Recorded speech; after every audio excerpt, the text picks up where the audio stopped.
দাঁড়াতেই খেলো, বুঝোটা আর একটু ব্যান্ড হয়ে থাকতে হবে এখন নিচে। Okay, best of lakh.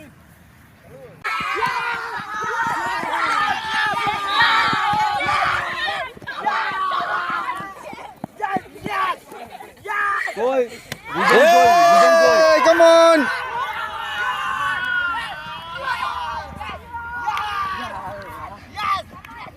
কি হলো সৈকতের, না কি হলো? হ্যাঁ, কি মিস্টেক হলো? হ্যাঁ হ্যাঁ, তাহলে তুমি যে